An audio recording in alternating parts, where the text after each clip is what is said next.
Assalamualaikum warahmatullahi wabarakatuh. Kami dari kelompok 4 pada mata kuliah Perekonomian Indonesia ingin membahas terkait APBN atau Anggaran Pendapatan dan Belanja Negara dan Hutang Luar Negeri terkait dengan kondisi negara Indonesia saat ini.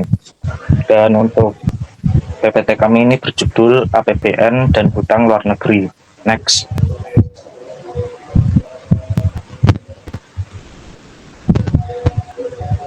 Dan untuk anggota kelompoknya sendiri itu terdiri dari 4 orang, yang ada saya sendiri, Ladirikan Setiawan, dan ada teman saya. Kenalkan, nama saya Amanda Rahman usia ini.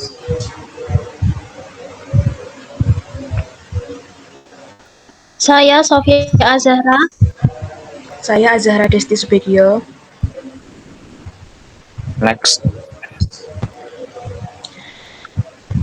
Nah, yang pertama di sini ada pengertian APBN. Apa itu APBN? Nah, menurut Jovanka et al. 2025 dalam Jurnal Pendidikan, Sejarah, dan Riset Sosial Humaniora, Anggaran Pendapatan dan Belanja Negara atau APBN adalah rencana keuangan tahunan pemerintah Indonesia yang disetujui oleh Dewan Perwakilan Rakyat atau DPR.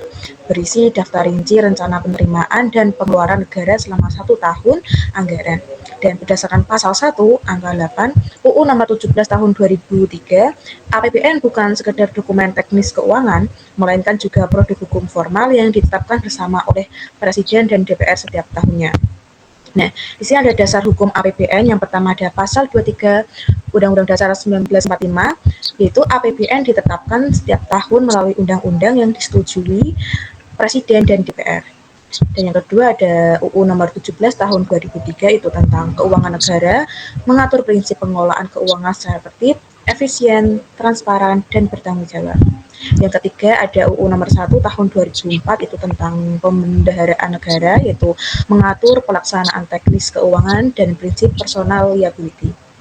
Yang keempat ada UU nomor 15 tahun 2004 tentang pemeriksaan keuangan negara, yaitu memberikan mandat kepada BPK sebagai lembaga audit eksternal independen.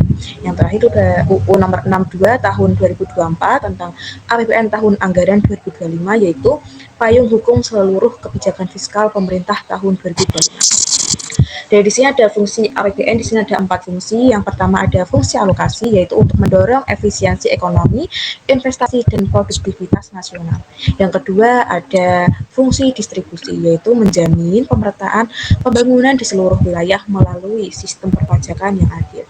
Yang ketiga ada fungsi stabilisasi, yaitu instrumen kontrasiklikal untuk mendorong pemulihan ekonomi saat sektor swasta melemah. Yang terakhir itu ada fungsi otorisasi, yaitu perencanaan dan pengawasan, dasar pelaksanaan, pedoman perencanaan, dan penilaian realisasi kegiatan pemerintah.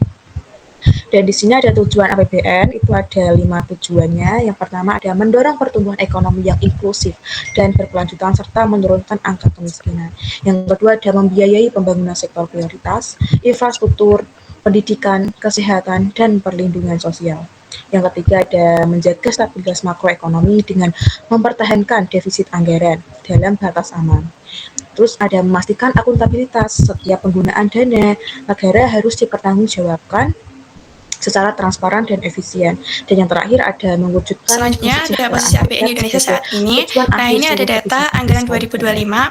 Pendapatan negara bersumber terbesar dari penerimaan perpajakan sebesar 2.490,9 triliun. Sementara belanja negara terdiri dari belanja pemerintah pusat dan transfer ke daerah. Defisit Indonesia terus membaik sejak 2021. Nah, ini 5,7% PDB hingga 2024 2,29% PDB. Meski 2025 sedikit melebar, namun tetap dalam batas aman. Next. Selanjutnya, efisiensi APBN era Pak Prabowo. Presiden Pak Prabowo mengalihkan 306,69 triliun dari efisiensi lintas kementerian untuk membiayai program makan bergizi gratis atau disebut juga PMBG. Efisiensi dilakukan melalui yang pertama, pemangkasan anggaran perjalanan dinas dan belanja modal. Yang kedua, peninjauan struktur organisasi dan distribusi pegawai. Dan yang ketiga, pemanfaatan teknologi pengganti tugas administratif. Next. Selanjutnya ada pengertian hutang luar negeri. Hutang luar negeri adalah bagian dari total uang suatu negara yang diperoleh dari kreditur di luar negeri, baik oleh pemerintah, perusahaan, maupun perorangan. Alasan pengambilan utang, yang pertama, muatan urgensi. Kebutuhan mendesak yang harus segera diselesaikan. Yang kedua, ada muatan ekspansi, alternatif pembiayaan yang menguntungkan bagi pertumbuhan ekonomi.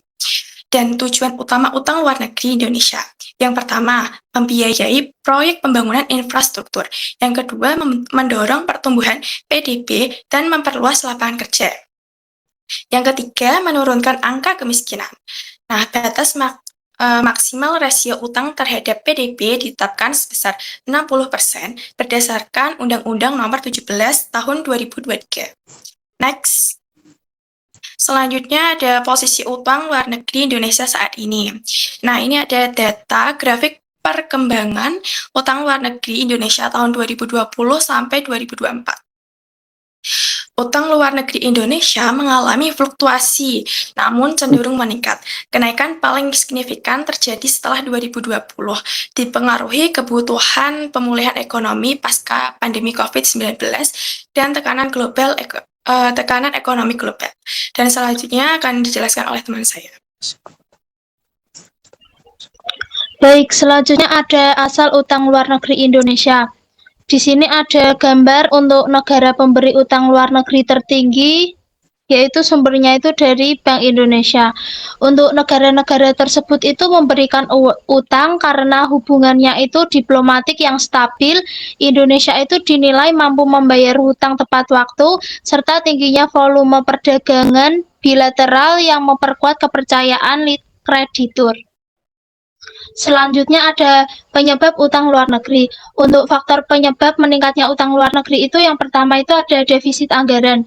Jadi ketika penerimaan negara itu menutup pengeluaran pemerintah. Selanjutnya ada kebutuhan infrastruktur, yaitu pembangunan jalan tol, pelabuhan, bandara, dan proyek energi membutuhkan pembiayaan besar. Selanjutnya ada pelemahan nilai tukar rupiah. Untuk depresiasi rupiah terdapat dolar AS memperbesar nilai kewajiban utang dalam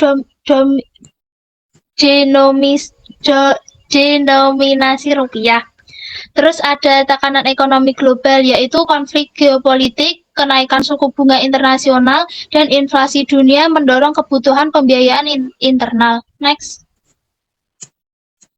Selanjutnya ada manfaat utang luar negeri bagi Indonesia. Yang pertama itu dorong pertumbuhan ekonomi, pembiayaan sektor produktif, meningkat output nasional, peluasan lapangan, terus biayai infrastruktur strategis. Itu meningkatnya konektivitas wilayah, memperkuat investasi, dan produktivitas ekonomi nasional. Terus ada pemulihan ekonomi pasca pandemi, yaitu peningkatan pembiayaan melalui utang berkontribusi pada pemulihan aktivitas ekonomi nasional. Terus ada menjaga kesinambungan pembangunan, yaitu memastikan program pembangunan tidak terhenti akibat keterbatasan anggaran domestik. Next. Selanjutnya ada asal utang luar negeri Indonesia. Di situ ada tabel resiko utang luar negeri terhadap stabilitas ekonomi. Untuk pengelolaan utang yang tidak hati-hati pernah menjadi pemicu utama krisis ekonomi Indonesia pada tahun 1998. Next. Selanjutnya ada strategi pengelolaan utang. Untuk strategi pemerintah mengendalikan utang, yang pertama itu resiko nilai tukar minimal 75% pembiayaan dari rupiah, maksimalnya itu 25% valuta asing, ditambahi penerapan instrumen hedging untuk pelindungan dari depresi rupiah.